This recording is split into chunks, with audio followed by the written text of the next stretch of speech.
प्रधानमंत्री मोदी का ऐलान, तीनों नए कृषि कानून वापस होंगे। वहीं विपक्ष ने कहा सरकार ने चुनावों के हार के डर से लिया है यह बड़ा फैसला। लेकिन बिहार के मुख्यमंत्री नीतीश कुमार ने कहा प्रधानमंत्री ने सारी बात स्पष्ट कर दी है। और सीएम नीतीश कुमार ने ऐलान किया है कि बिहार में जातीय जनगणना पर सर्वसम्मति से लेंगे निर्णय। और इधर शिक्षक नियोजन को लेकर एक बड़ी खबर निकलकर सामने आ रही है कि बदल सकता है शिक्षकों का नियोजन का शेड्यूल। प्रारंभिक शिक्षकों का है यह मैटर। और जदयू के कार्यक्रमों में मुख्य वक्ता होंगे तय। जिलों में जाएंगे सरकार के मंत्री, पूर्व मंत्री और सांसद। बिहार के रक्षा उत्पादन का ठिकाना बनाने की अब है तैयारी। इंदिरा गांधी की जयंती मनाई। पंचायती राज विभाग के होंगे अपने अस्थायी इंजीनियरों की होगी बहाली। बहुमत में अहंकार नहीं विनम्रता होनी चाहिए, लालू प्रसाद यादव। जाप ने पटना में निकाला मार्च। और केंद्र का फैसला अन्नदाता का दिल जीतने वाला। पूर्व उप मुख्यमंत्री सुशील कुमार मोदी का बयान। किसानों ने सरकार को झुका दिया, वाम दल। और 1/4 से कम एजेंसियों में ही शुरू हो धान की खरीद। और शाम की पढ़ाई में 21 साल पहले का आदेश बाधक। और इधर भारत चीन संबंध सबसे खराब दौर में, जयशंकर। और जीएसटी की दरों पर मंत्री समूह आज करेंगे मंथन। और कोइलवर के पूर्व सीईओ के ठिकानों पर लगा छापा। और क्रिप्टो पर दायर लाने की है तैयारी। नमस्कार, आप इस समय देख रहे हैं मगध संवाद और मैं आपके साथ हूँ सुनील बॉबी। मगध संवाद के खास कार्यक्रम सुबह सवेरे में आप तमाम व्यूअर्स का स्वागत है।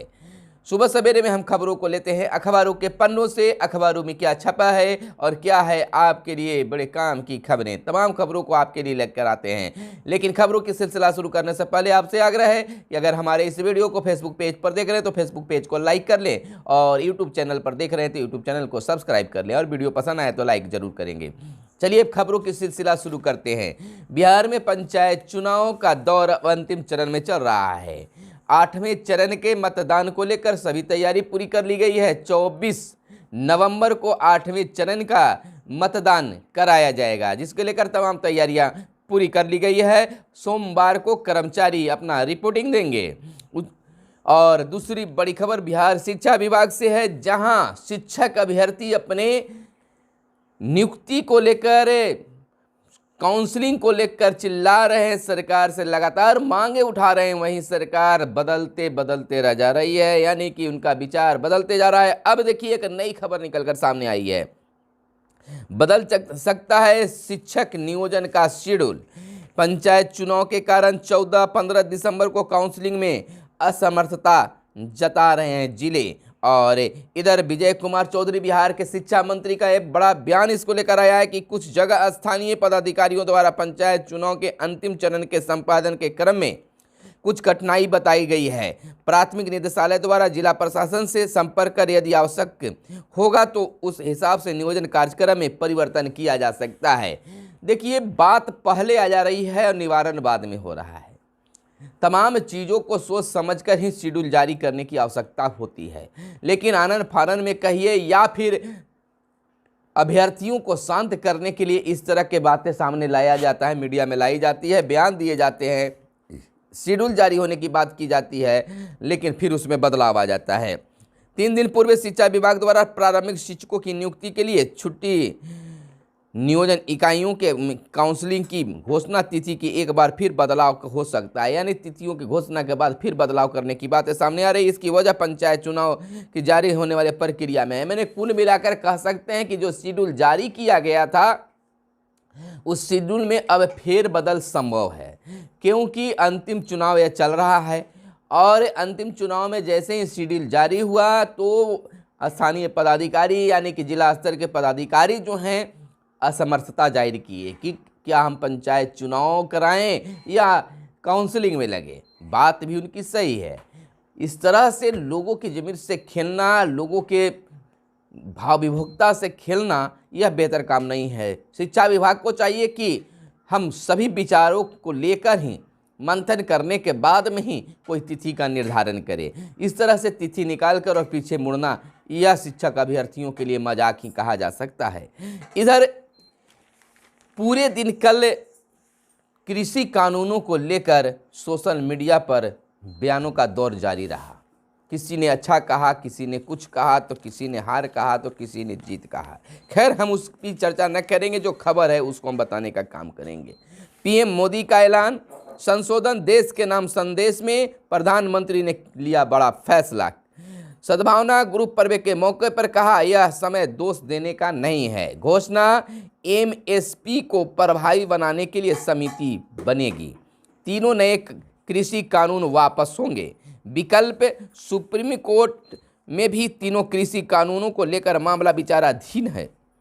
सरकार चाहे तो वैकल्पिक तौर पर सुप्रीम कोर्ट में हलफनामा देकर इन कानूनों को रद्द करने के लिए सहमति दे सकती है, लेकिन बाद में कोर्ट के आदेश का कानून रद्द हो सकता है। सुनवाई, किसान संगठनों ने सार्वजनिक सड़क पर धरना जारी रखने का शुक्रवार को ऐलान किया है। इसके बाद संभावना है कि सुप्रीम कोर्ट इस पर कड़ा रुख अपना सकता है। इस मामले में सुनवाई 7 दिसंबर को होनी है। दूसरी ओर अब सुप्रीम कोर्ट में इस कानून को चुनौती देने वाली याचिकाएं निरर्थक हो गई है।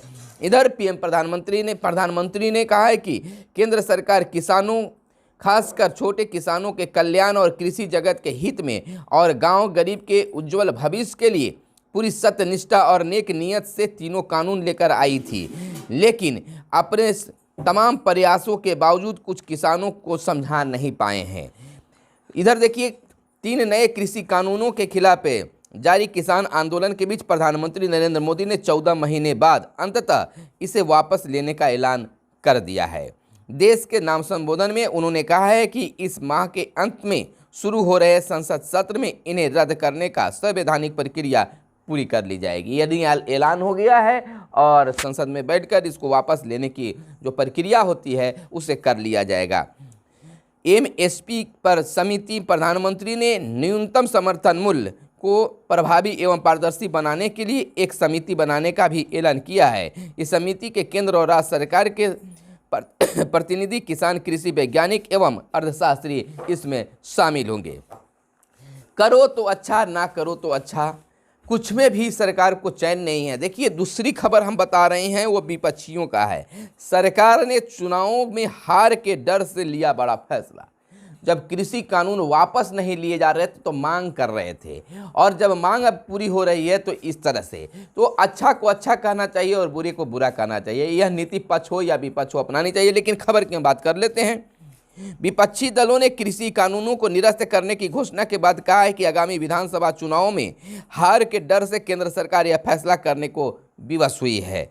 कांग्रेस के पूर्व अध्यक्ष राहुल गांधी ने ट्वीट कर कहा है कि देश के अन्नदाता ने सत्याग्रह के लिए अहंकार का सिर झुका दिया।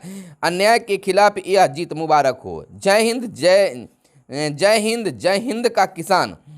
पंजाब के मुख्यमंत्री चरणजीत सिंह चन्नी ने इसे किसानों के सबसे लंबे शांतिपूर्ण संघर्ष की जीत बताया। समाजवादी पार्टी अध्यक्ष अखिलेश यादव ने आरोप लगाया कि चुनाव में हार के डर से भाजपा इन कानूनों को वापस लेने में विवश हुई है, लेकिन जनता चुनावों को सबक सिखाएगी। बसपा प्रमुख मायावती ने कहा है केंद्र को यह फैसला बहुत पहले ले लेना चाहिए था। वहीं सोनिया गांधी ने कही है कि सत्य, न्याय और अहिंसा की जीत हुई है। कांग्रेस अध्यक्ष सोनिया गांधी ने सरकार के फैसले को किसानों की जीत करार दिया है। उन्होंने कहा, आज देश के 62 करोड़ अन्नदाताओं, किसानों, खेत मजदूरों के संघर्ष व इच्छा शक्ति की जीत हुई है। आज उन 700 से अधिक किसान परिवारों की कुर्बानी रंग लाई, जिनके परिवारजनों ने न्याय के लिए इस संघर्ष में अपनी जान न्यौछावर की। आज सत्य, न्याय और अहिंसा की जीत हुई है। वहीं कृषि कानून को लेकर बिहार में क्या चर्चा है, इसकी भी हम चर्चा कर लेते हैं। बहुमत में अहंकार नहीं, विनम्रता होनी चाहिए, लालू प्रसाद यादव। राजद प्रमुख लालू प्रसाद व नेता प्रतिपक्ष तेजस्वी यादव ने किसान सत्याग्रह को सफल बताते हुए किसानों को बधाई दी है। साथ ही उन्होंने कहा कि साथ ही कहा है कि बहुमत में अहंकार नहीं बल्कि विनम्रता होनी चाहिए। नेता प्रतिपक्ष तेजस्वी यादव ने भी किसानों को इस जीत की बधाई दी है। और इधर बिहार के मुख्यमंत्री नीतीश कुमार ने इसको लेकर क्या कहा, इसे भी हम जान लेते हैं। मुख्यमंत्री नीतीश कुमार ने कहा है कि केंद्र सरकार ने 3 नए कृषि कानून बनाया था, यह केंद्र सरकार का निर्णय था। प्रधानमंत्री जी ने शुक्रवार को खुद घोषित कर दिया है कि वे इसको वापस ले लेंगे। अगले इसी सत्र में ही इस बारे में बहुत स्पष्टता के साथ उन्होंने अपनी बातें रख दी है। कहा है कि हमने किसानों के हित में काम किया पर लोगों को हम समझ नहीं पाए, इस कारण इसको वापस ले पा रहे हैं। तो बिल्कुल ये स्पष्ट मुख्यमंत्री ने भी कहा है। और इधर हमको बता दें कि क्रिप्टो केयर को दायरे में लाने की तैयारी, सरकार क्रिप्टो केयर को दायरे में लाने के लिए आयकर कानून में बदलाव पर विचार कर रही है। इधर कोइलवर के पूर्व सीईओ के ठिकानों पर छापे पड़े हैं। पत्नी गृहिणी पर खातों में काफी लेन देन का पता चला है। अवैध बालू खनन में निलंबित कोइलवर के पूर्व अंचलाधिकारी यानी सीईओ अनुज कुमार के ठिकानों पर आर्थिक अपराध इकाई ने शुक्रवार को छापेमारी की है। पटना नवादा के घर के अलावा गया स्थित ससुराल में भी तलाशी की जा रही है। घर तो घर है और ससुराल में भी मालामाल है। तमाम चीज़ों पर देखिए बने रहिए। इस तरह से न जाने अवैध रूप से कमाई करके कहां कहां लोग रखा करते हैं। भारत चीन संबंध सबसे खराब दौर में, जयशंकर। विदेश मंत्री जयशंकर ने कहा है कि भारत और चीन अपने संबंधों को लेकर विशेष तौर पर खराब दौर से गुजर रहे हैं। बीजिंग ने समझौते और उल्लंघन करते हुए कुछ ऐसी गतिविधियों की जिनसे पीछे उनके पास अब तक विश्वसनीय स्पष्टीकरण नहीं है। उन्होंने कहा कि चीन के नेतृत्व को जवाब देना चाहिए कि द्विपक्षीय संबंधों में वे किस ओर ले जाना चाह रहे हैं। तो यह बड़ी बातें हैं सामने निकल कर आ रही है। और जीएसटी की दरों में मंत्री समूह आज करेंगे मंथन। जीएसटी के वर्तमान दरों में स्लैब को तर्कसंगत बनाने वाले मंत्रियों के समूह शनिवार की बैठक की जाएगी। और इधर आईटीआई की बात कर ले तो शाम की पढ़ाई में 21 साल पहले का आदेश बाधक बन रहा है। खराब कानून व्यवस्था का हवाला देकर 2000 में बिहार के श्रम संसाधन विभाग ने तीसरी पाली शुरू करने में लाचारी जाहिर की थी। और इधर बिहार में जातीय जनगणना को लेकर फिर से एक बार मुख्यमंत्री का बयान आया कि दिल्ली से लौटने के बाद एयरपोर्ट पर पत्रकारों के सवालों के जवाब देते हुए मुख्यमंत्री ने कहा कि बिहार में जातीय जनगणना पर सर्वसम्मति से निर्णय लिया जाएगा। अपराध की तरह शराबबंदी पर भी कार्रवाई हो रही है। पंचायती राज विभाग एक नया सिस्टम लाने जा रही है। पंचायती राज विभाग में होंगे अपने अस्थायी इंजीनियर। 1000 से अधिक पदों पर इंजीनियरों की होगी नियुक्ति। अभियंत्रण संवर्ग के गठन की तैयारी में है विभाग। इस तरह से विभाग जो है पंचायती राज विभाग काफ़ी कुछ खास करने जा रही है। बिहार को रक्षा उत्पादन का ठिकाना बनाने की है तैयारी। इंदिरा गांधी की जयंती मनाई गई।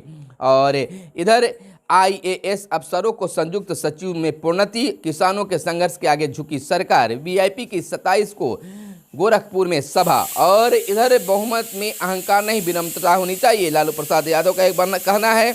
और जाप ने पटना में निकाला मार्च। 1/4 से कम एजेंसियों में ही शुरू हुई धान की खरीद।